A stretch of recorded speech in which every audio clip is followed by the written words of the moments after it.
In the name of the Father, and the Son, and the Holy Spirit. Amen. Let us put ourselves in the presence of the Lord.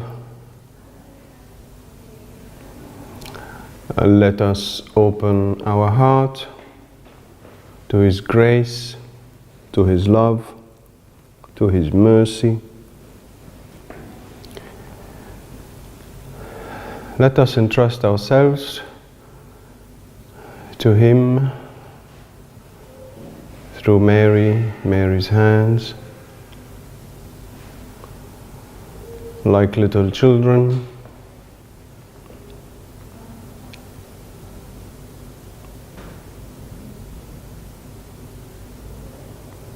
Guide us, O Lord, from within.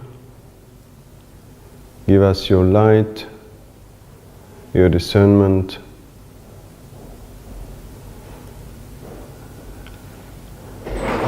Incline our heart, incline our will to your will, and we ask you this through the powerful intercession of Our Lady.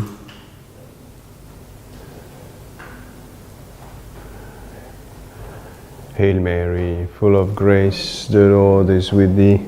Blessed art thou among women, and blessed is the fruit of thy womb, Jesus. Holy Mary, Mother of God, pray for us sinners now and in the hour of our death. Amen. In the name of the Father, and the Son, and the Holy Spirit. Amen. Could you please kindly just close the door in the back? It's the exit door. Just close it. It doesn't close, it's just to put it, yeah. Thank you very much. Thank you. Good morning, yes. Good morning, everybody.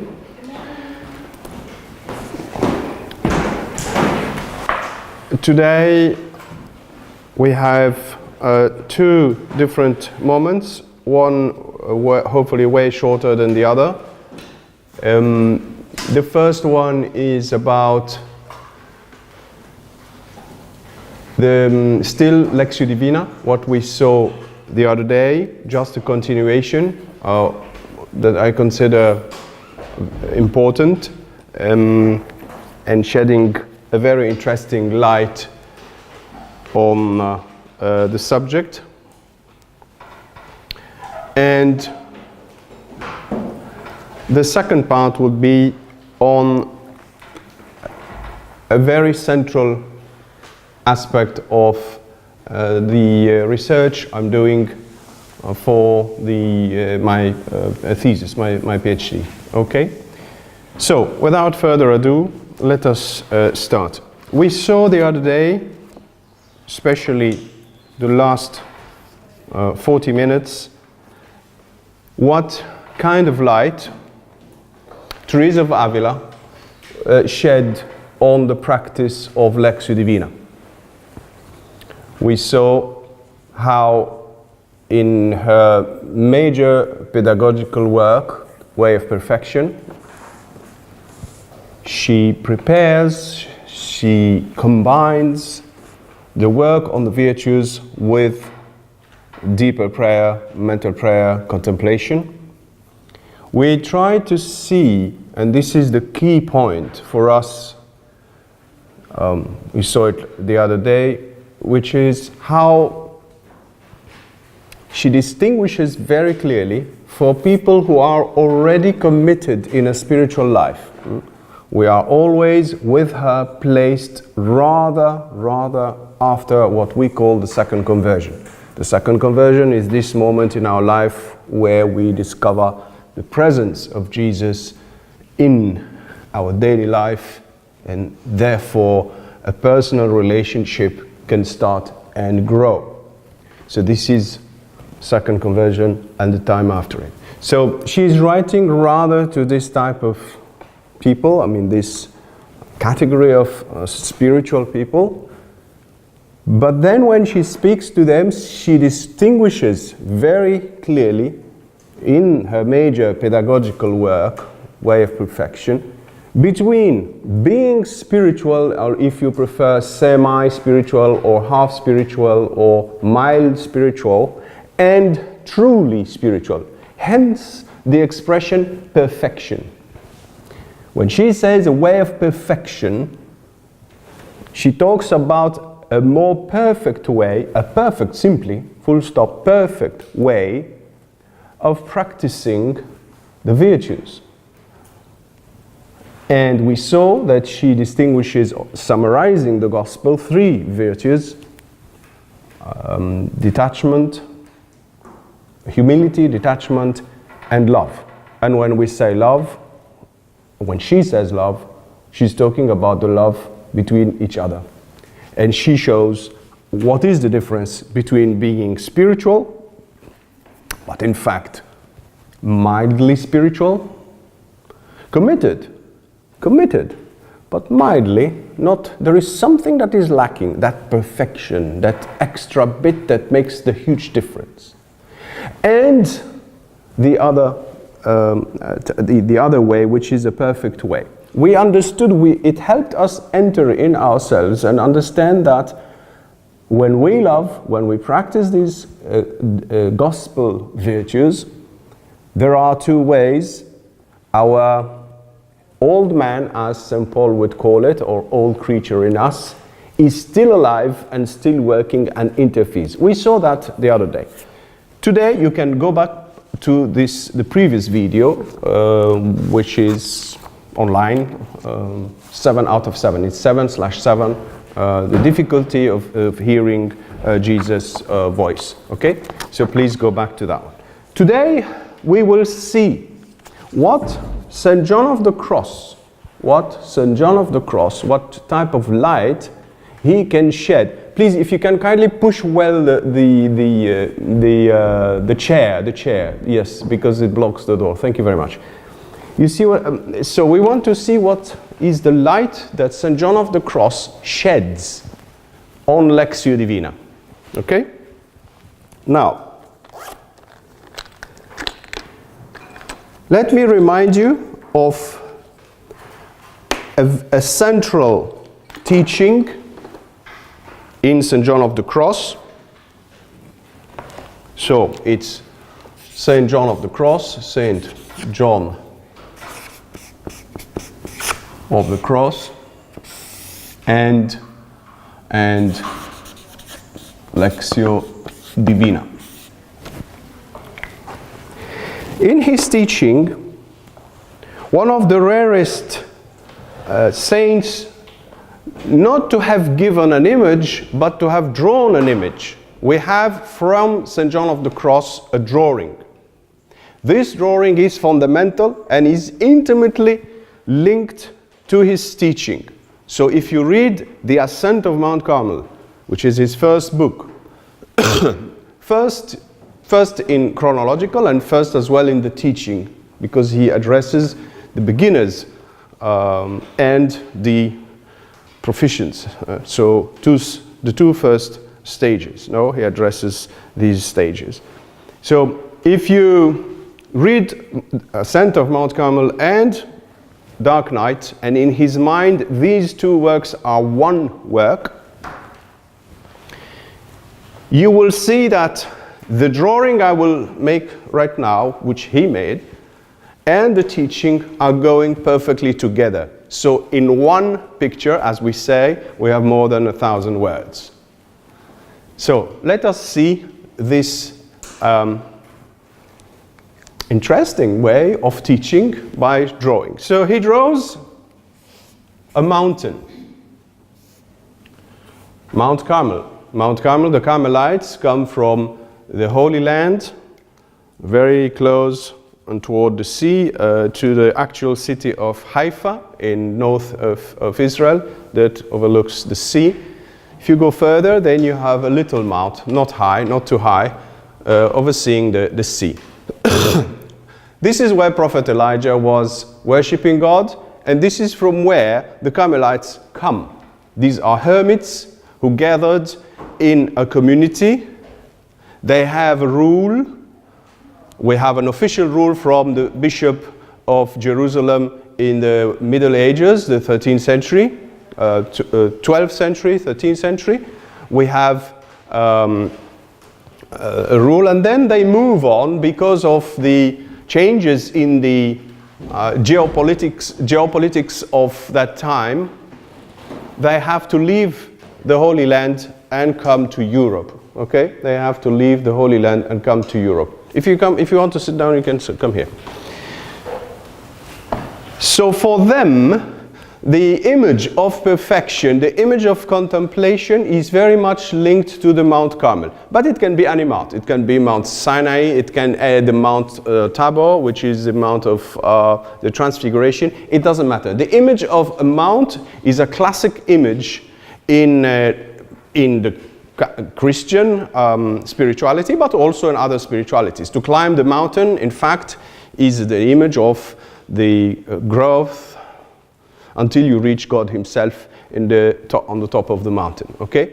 So he uses that image, but he will add something that is really unique, and I insist, in the history of spirituality. When you study the spirituality of 20 centuries, you find that John of the Cross says things with such clarity, with such abundance, that you can hardly find them in any other author. It's in an exception, maybe in John Tauler, but apart from that, you don't have any indication. Which is really, really interesting, striking, and puzzling as well. It's like after 15th century, we have this. Why we didn't have it from the beginning? So, now, we will have that in the second part of today, the understanding of the journey. What he does is the following. He says, we want to reach the top of the mountain. And the top of the mountain for him is union with Christ.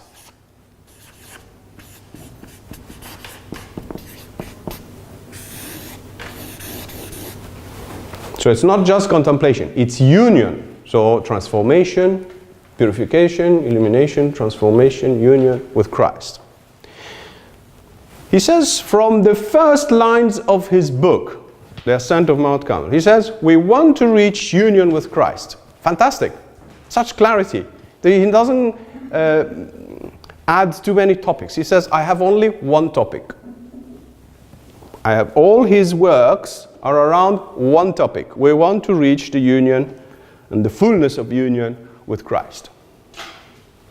So all his work, all his mission in the church, he's a doctor of the church, is to teach that union. Remember, in the end, our topic is a relationship between John of the Cross and Lectio Divina. What can we get? What type of words are we supposed to get from God? So I'm going through a slightly off route, and then we'll come back to it. You will see with the beautiful light that he sheds. Now, he shows us one road, a way to the right, another one to the left, and then a very tiny path. So the words he uses in Spanish for the right and the left implied a certain width. And if you prefer, the word he uses here for this path, this is why I'm using path in English, is very narrow. Remember Jesus when he says the path is very narrow. The door is narrow and the path as well. Okay? So he is very much in tune with the gospel. Very much in tune with the gospel. Now, he says, any human being walking in life is either walking in this one or that one or the other one. Here, there, or finally here. So let me explain what he means by these two ways and this path. The way to the right is a misled spirit. It's the way of the misled spirit. It's not imperfect, as the translations and some manuscripts say. It's the misled. This is the imperfect. To the left would be the imperfect spirit, but to the right is misled. Why misled? Because the person who is walking this way is attracted by the goods of the earth. The goods of the earth. Attracted by the goods of the earth. The glory, the pride, the knowledge, the possessions, richness, pleasures. You see? All that. Possessions, goods, knowledge, pride, but it's all earthly, linked to the earth, to our life here on earth, okay? It is the goal of this person. You know, there is nothing really horrendously bad in wanting to have a good career or have a good family or have a bit of wealth. There's nothing wrong with it. But he's talking about the attachment to it, and is it my only goal? Is it my main goal? So let us understand what he means. So to which extent I am attached to it, to which extent it's the central aim in my life. So it's my goal here, okay? So this is the misled spirit. It's my translation, by the way. When you go here to the left, of course, it doesn't lead to the top of the mountain. You see it stops here. He drew it this way. You can see a copy of his drawing. I think that we have it here in the works here. Otherwise, it's very easy to find online. But afterward, you have many other drawings that are more three-dimensional. His one is just sketch, okay? To the left, it's the imperfect spirit. It links us a little bit with Saint Teresa of Avila when she talks about the mild spiritual people, the more or less spiritual people, and the perfectly spiritual people. No? So this is the thing. We will find it back here with John of the Cross, but I would say with greater clarity than Teresa of Avila. Now, between walking in this way and walking that way, this is why I will do another drawing after, which is mine inspired by his, and I think it helps understand better what is happening. So, when I convert, what happens? The goal of my life changes. I'm still a human being, I still have commitments in life, but the goal of my life changes. What attracts me changes. What I'm pursuing is different. So I move from the earthly goods to what? To the heavenly goods, no, the spiritual goods. So, the spiritual goods. What are these spiritual goods? Here is the thing. We will find it afterward. We will understand better what is wrong with this path, with this way. What is the difference between the way on the left and the little path in the middle, the narrow one? What is the difference? It is tricky, and this is the genius and the uniqueness, at least the main one in my eyes, of John of the Cross. Because he says things that you don't easily find in any other author.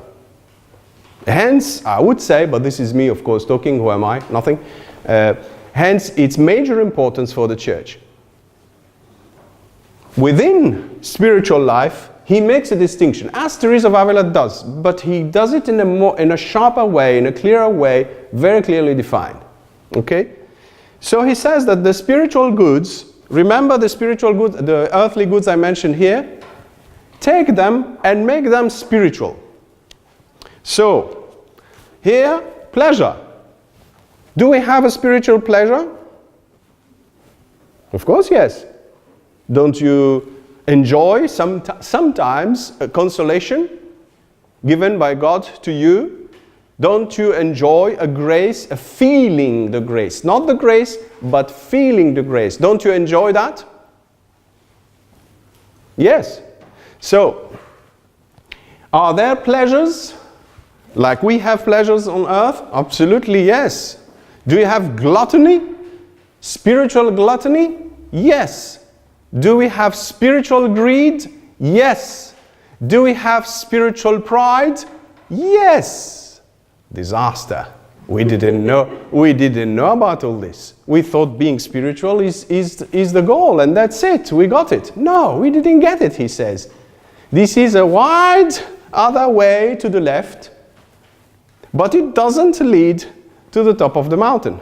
Disaster. I thought that since Jesus is my main goal in life, I thought that being spiritual is correct. Reading and finding consolations and things like that is the thing to find, and the sign that I am on the right path. But then you have the spiritual pride, no? It's like I'm holier than you, or the spiritual knowledge. I know more than you know. Ha ha ha. Who do you think you are? Yeah? You see, and the whole series of the same ones are taken back here. That's a strike of genius. That's a strike of genius. Such clarity. And then he says this will not lead to the union with Christ. He says, neither nor. The path, the mid path here, the narrow path is neither nor. This is why he says nada, nada. And he repeats it 5 times. Nada. What does it mean, nada? It means nothing in Spanish, but what does it mean in his mind? It means that neither these goods nor those goods. Neither nor. But what he calls the naked Christ, or the nakedness of Christ. Of course, he's not talking only about the physical nakedness of Christ. He's talking about just wanting Jesus for himself and not for his money. Where is his money? It's here. So, do you love the king for his money or for himself? Do you love him when he's not crucified or when he is on Mount Tabor, I don't know how to pronounce it in English, or do you love him when he is crucified? You see? So this is there is in his eyes a huge difference between being spiritual and wanting what he calls the nakedness of Christ, or Christ the naked, no? La desnudez. La desnudez in Spanish means nakedness. Even in the dictionary of the Academia Real, it doesn't mean really big deal, because it's a word that he coined. He coined desnudez. This is unique to John of the Cross, and it means something very specific for him in spiritual life, for spiritual people. So seeking the desnudez of Christ means not emptying us totally. It means filling ourselves only of Christ, but not of what I feel, what I see, what is filling my old man. So what is the distinction then? And we go back to the same distinction we made with Teresa of Avila.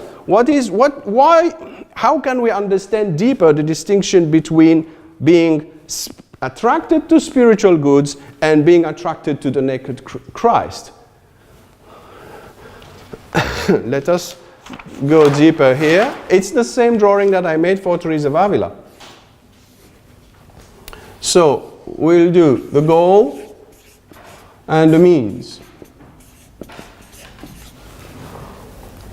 So of course we have the 3 of them, the one to the right, the one to the left, the way to the left, and the narrow path in the middle. The goal, of course, of the right is earth, and the means are the old man in us. The goal here is, let me put it, to be spiritual. To want Christ but with no discernment, if you prefer. To want Christ, to seek Christ, if you prefer. I will put it here between quotations, because it's not in his eyes the true Christ. The true Christ will come after here, will be the naked Christ, which in his eyes means Christ, just Christ, full stop. Now, the interesting bit here, and he is one of the rarest authors to go through that and develop it, probably the only one, but anyway. He says, and this is the light for us, The difference between here and there in the means is what? Can you tell me what shall I put here and here first? What are my means? Study. No. The means, here I put the earth is my goal, and I'm using the old man. You remember in St. Paul St. Paul says that the human being, he doesn't use the expression of a pregnant woman, but it's me who uses it, but it's like he says the human being is like a pregnant woman. You have the big old man in us still alive, and then you have a little bit of the new man. These are two different functionings of the human being, regardless of the goal. Regardless of the goal. How do I behave? I behave either through the old man means or through the new man means. We are not aware of this. We are not, just a moment please. We are not aware of this. This is inside of us. Remember the example of Teresa of Avila we took the other day, no? She says in the community, when you love, you think you are loving purely, which would mean then with the new man or the new woman, the new creature in you, but in fact your motivations are hidden, unconscious, but real and true, and you are inclined to the person you like, to the person who might be spiritual like you, and you don't want to talk to the other person. So you are moved by whom? By which motivation and by which means? She says you're not moved here by God, you're not moved by the new man. You are moved by your inclination, transported into spiritual life. So remember, they are not saying that these are different things. They are just transported into the spiritual realm. Do you follow me? So the discovery here is a big surprise in spiritual life. It's like, oh, I wasn't aware of that. I thought just being spiritual, that's enough. And this is everything. No. Being spiritual is a first step, but then being perfectly spiritual, that's the next step. Because of these two geniuses, John of the Cross and Teresa of Avila, we have that light. Otherwise, we will still be thinking that being spiritual is the goal, like many today, still. How many times do we hear, I don't feel any consolation now, I think God is upset with me. We still hear it today. People telling you that when you don't feel God, this means that you are wrong and you should change. Which is like stupidity. Utter stupidity. Utter ignorance. And not only ignorance, you are throwing it in the face of others, claiming that you are a master, that you are guiding people. This is pure ignorance. You can't do that to people. And it is so spread. And I won't go further. I'm just say that it's spread. You draw the conclusion from where it comes. So this is nonsense for John of the Cross. This is from where he starts.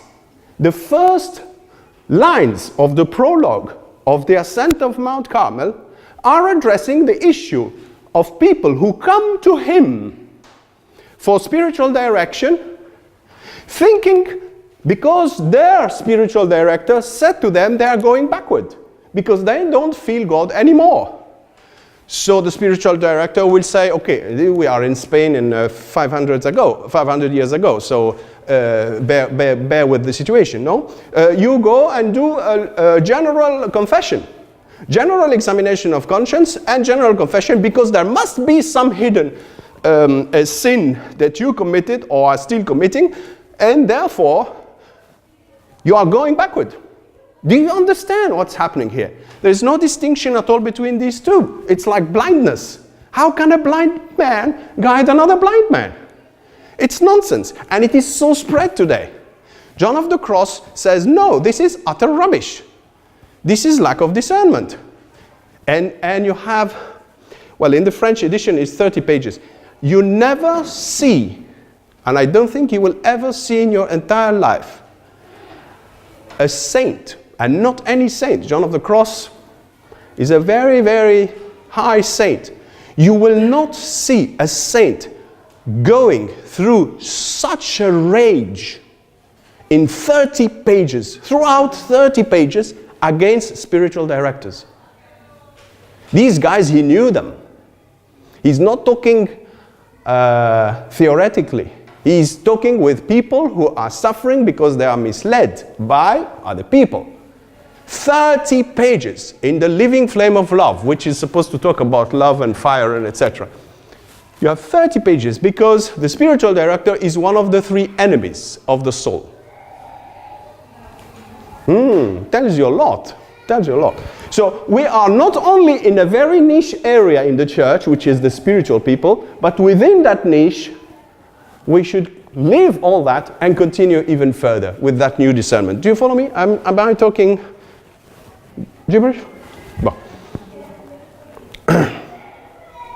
So, he is furious because he talks to spiritual directors who don't have this discernment, and you should see what he says. He moves from the, you know, in English you have you and you for the queen and you for your friend, no? While in French you have vous and then tu. In Italian you say lei and tu. In Spanish you say usted and then tu, the common tu. Today is very spread the tu, but it wasn't spread that much before. John of the Cross uses the tu speaking to the spiritual director. He's speaking to a priest. So it gives you an idea that what could happen after. So let us try to understand here what is the difference in the mechanism inside of us between being spiritual and being truly spiritual. Spiritual between quotations and being truly spiritual. I think they're having a party outside. So, what shall I write here? Old man, of course. Old man. This is the warning. This is the warning. John of the Cross says, the person hasn't been transformed totally yet, in the sense that the old man is still rather the one who leads.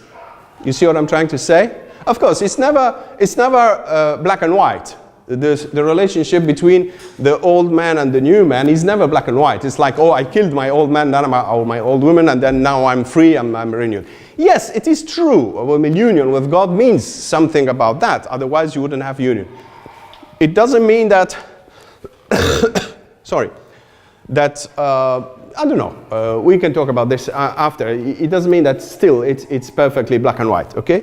So, when we say here old man, we are saying that the one who has more power and more influence at that stage is still the old man. So he's playing hidden tricks. So instead of being attracted, follow me? Instead of being attracted to the naked Christ, I'm attracted to Christ, but the Christ I imagine. Be very careful. One of the central elements in spiritual life is the transformation of my image of God. You have an image of God when you are 4 years old. You have an image of God when you are 14 years old. You have an image of God when you are 34, 40, and then 80, no? Or more if God gives you, no? So, but it's not the age, it's the spiritual age. The more we grow, the more God reveals himself as he is, not as we project. So in the beginning, there is a lot of projection and we are not aware. So this God that we project, in fact, is an idol that will fall one day by the work of God, not by the work of anybody else. You see, it's God himself who realizes that change. So be flexible and allow God to reveal himself as he is, not as your projections, your psychological projections in spiritual life are working, okay? In the work of purification is really, really deep and tough. Even the image of God, our understanding of God changes. Otherwise, we are like the way we are, no? So the old man is the leader here and is attracting me to consolations, to the spiritual glory, to knowledge, to spiritual knowledge, to. So I'm fully spiritual. But I'm not aware that, in fact, I'm inflating, paradoxically, strangely, the object changed, but I'm inflating my old man, paradoxically. You see? There is a masterpiece of analysis like any great master in psychoanalysis, but here in spiritual life, made by John of the Cross in the dark night the sense, the dark night, book 1, Dark Night, book 1, not book 2. Don't go immediately to book 2. Just read book 1. In book 1, he does something that is simply mind-blowing and necessary, vital for all of us who are on our way following Jesus. What does he do? He takes the 7 mortal sins. Do you remember them? The 7 mortal sins. A mortal sin is a sin, if it is committed, God forbid, with full will and full power, then it cuts the connection, the grace, the flow of the grace, the communication of the grace of God, the friendship, the divine friendship with God. It cuts it. This is why it's called mortal, because it cuts it. It kills the grace of God in us. Now, what he does is the following. He goes through, and please read that. It's incredible analysis. I mean, it's genius. But it's on spiritual life. So you find yourself naked in front of him. When you read John of the Cross, you read these chapters, you find yourself, oh, he's reading everything I'm doing. I'm attached to my little rosary that I bought that has a little color on it, or I don't know what, and then I'm attached to this image, and I do this and I do that, etc. He's reading you. So 7 mortal sins are transformed in 7 spiritual sins. So transform them, no? Pride, spiritual pride. Greed, spiritual greed. Yeah, I don't want to make an effort. I don't want to help others. I don't know, whatever Jesus is asking me to do. No, it depends. Each one is on his own journey. No, to come out of myself. Laziness, spiritual laziness. Gluttony, spiritual gluttony. Pleasure, how do you call it? The sin. Lust, yes, thank you. Spiritual lust. Oh, I enjoy, etc. And if this enjoyment goes, will you still go to Mass? That's the issue of John of the Cross. Or will you still pray? Oh, I don't feel anything while I'm praying. Well, don't worry, you don't know. Maybe you are absolutely in the right path. This is why we need a good spiritual direction. You see? You can't judge by just the feeling. The feeling is the old man who is commanding the story. Be very careful. God is deeper than the old man. Now, and finally, we have the new man here.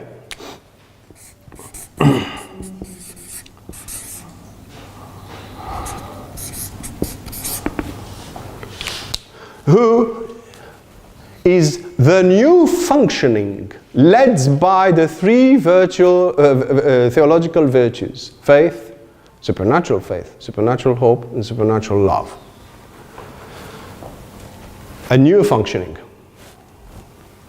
So allow me just to draw, because the time is flying. I'm taking a lot of time for this. So actually I will do it this way. The drawing of the mountain, you remember, is like this. You have a one to the right, one to the left, and the small one in the middle, the narrow one in the middle. Let me now do it in a different way, chronological way, because here it doesn't necessarily show the chronology. But if I do this, so I'm on my way in life, and in fact I am going through the right path, the right way, which is the misled spirit, attached to the earthly goods. These lines here are earthly goods, and I'm attached to them, and my goal is not Christ. The main goal is not Christ. Then I have a conversion. I can be perfectly Christian here, by the way, eh? This is not for pagans, this is for Christians. This teaching is for Christians, not for pagans. It's not for atheists. It's for Christians. These are Christians, and these are the majority of Christians. Now, we have a conversion, which is like a second conversion, what we call a second conversion, because we are already Christian. So we go this way. And what do we find? The spiritual goods here.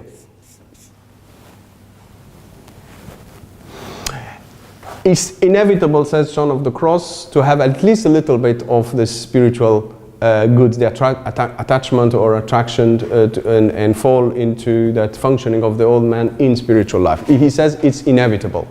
You can't really go from 1 to 3. You go 1 and a little bit of 2, or a lot of 2, and you can stay at 2. It exists. Sadly, it does exist. You have people who spend their entire life going in circles in 2. Yes, because they never heard that other teaching. It's tragic. You have people who never heard that what is to be truly spiritual. So they think they are spiritual. They expect God to give them consolation. So God, says John of the Cross, not me, God is forced to give them from time to time a bit of consolation. Otherwise they will go even back to 1. So you understand, God is forced, because of their ignorance, He's forced to give them at least from time to time some crumbs that fall from the table. Otherwise, they will think that God is against them, and then they will go backward, because there is no teaching. You understand the problem? This is the first page in the Ascent of Mount Carmel. Read it. The first page of the Ascent of Mount Carmel, John of the Cross says, "It pains me greatly to see people who progressed a lot being misled and starting to go backward because they think God abandoned them. Because in fact they are growing spiritually, so all the in French we say fioriture, the added spiritual joys are taken, but it's not a bad thing, it's a good thing. It's because the new man now is about to grow and forget about the old man. So what is happening now? There is another, not conversion, or you call it conversion if you want, another change, radical change, and now we're going toward the naked Christ.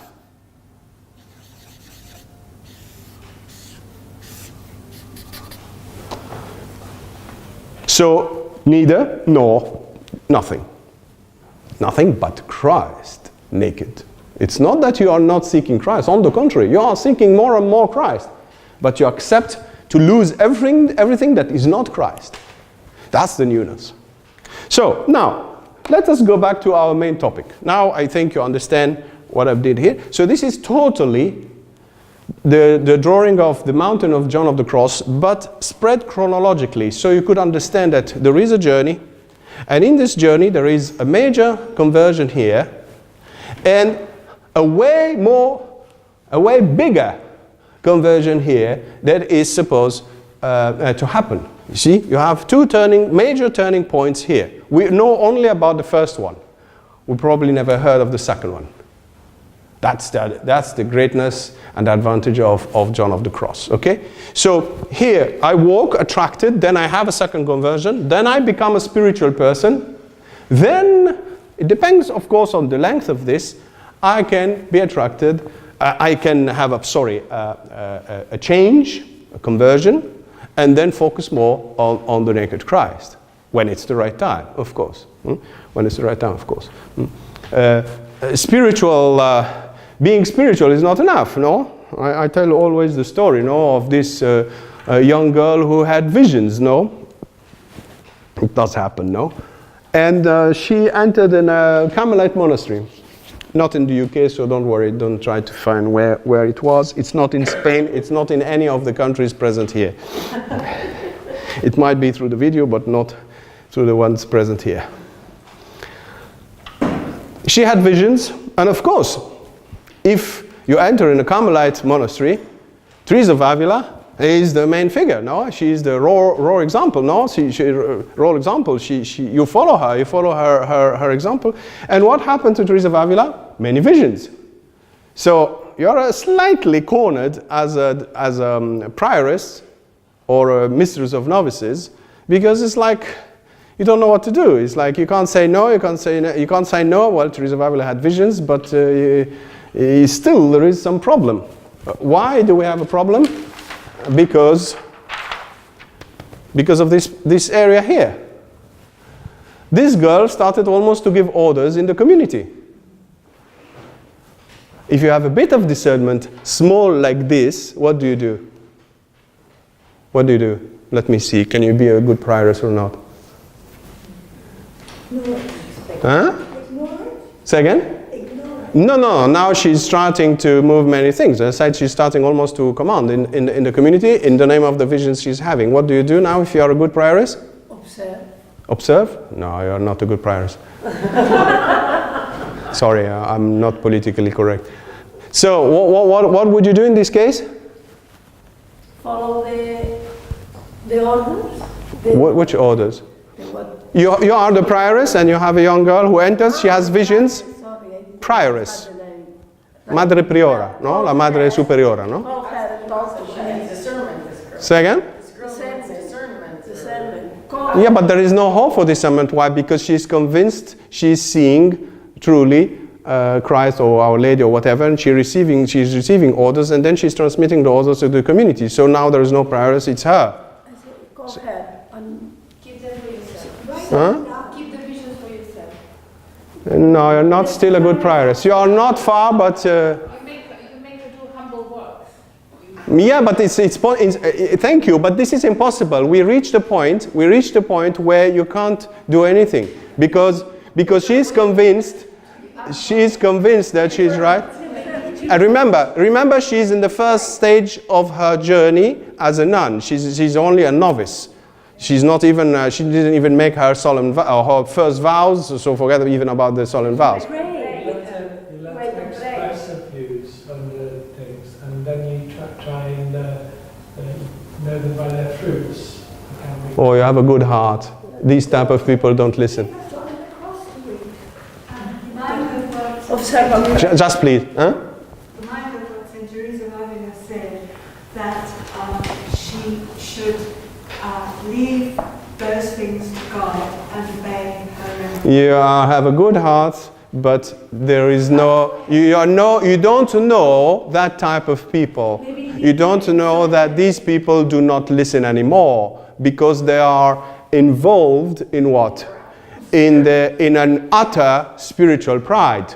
You are convinced that you are right, that you have the vision, you know better, so everybody follows. So what is? Let her be alone. No.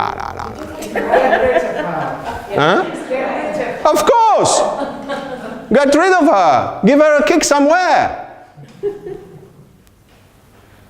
There is no hope. You don't understand. You are dealing with a person who is definitely, finally convinced, because of a hidden spiritual pride, that what she's doing is right. So forget about obedience, forget about following the normal daily life of a Carmelite nun. She's introducing new things and changing things. So what do? It's like, can God, let me put it in a different way. Can God inspire a person this way? So who is introduced himself in her visions? Why is she not obeying? Why is she not following? Pride. Spiritual pride. Now, a little parenthesis. It's not in my topic today at all, but just a little parenthesis. Spiritual pride has no hope. Human earthly pride has hope because you can have a spiritual person who would give advice to an earthly proud man or woman. And they will listen because being spiritual puts you on a higher pedestal because you are coming from a different angle, from a different perspective. But when you talk to a spiritual person who is filled with spiritual pride, you can't say a word. It won't enter. Do you follow me? Anyway. So, now that's not our topic. The topic is what? What do we get from God when we practice Lectio Divina? According to the input of John of the Cross. The question is, do I receive the same food? Because the Word of God is our food, is our light. Are you with me? It gives us direction. It gives us advice. We might listen, we might not listen, but it's there. Are you with me? This advice is a general advice or an adapted to my situation. It is adapted to my situation. So the first question God, not us, but God asks himself is what? What am I supposed to give to this person? It's what suits this person right now, not tomorrow, not within 20 years. Because what I need is to help this person do one step ahead. Remember, this is Lectio Divina. What is Lectio Divina? Is to put my hand in the hand of Jesus and being shown the way, what am I supposed to do? Not tomorrow, not within 5 years, today. So the question is how God operates. He adapts His word to my need with a little extra because He wants me to change. So He gives me a little, it's x plus 1 if you want. No? Where I am is x plus the extra, which is 1. This is what He is giving me. He gives me where I am, but a little bit more. So one step more. Do you follow me? Am I talking strange things? Okay.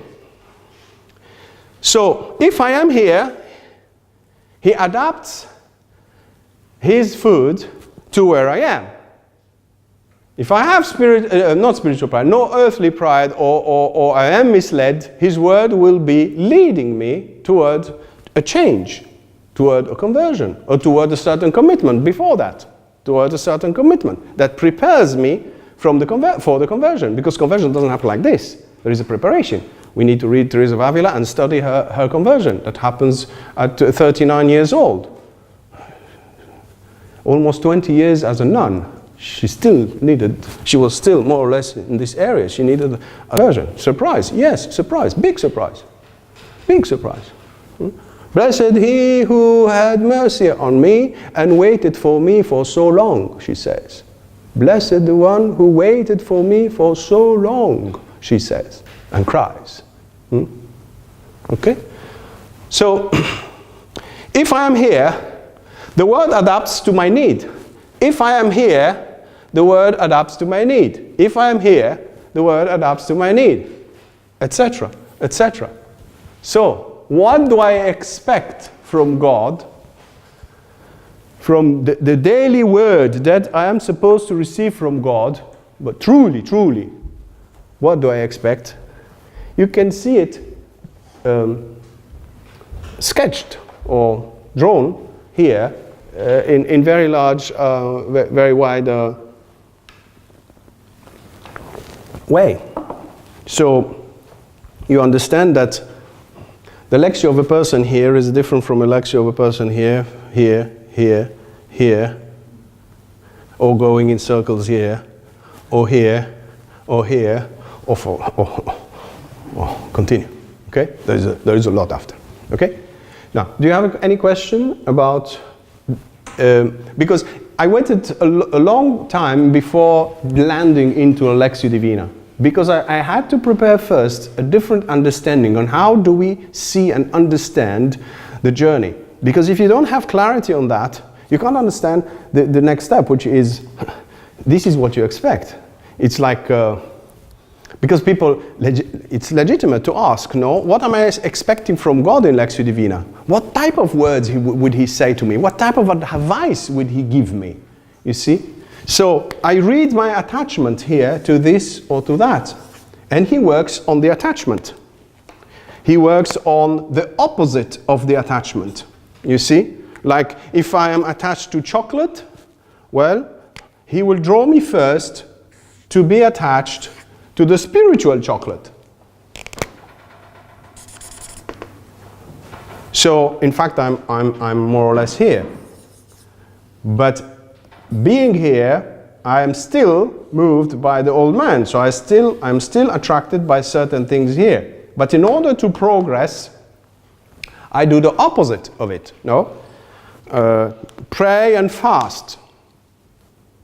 Opposed to what?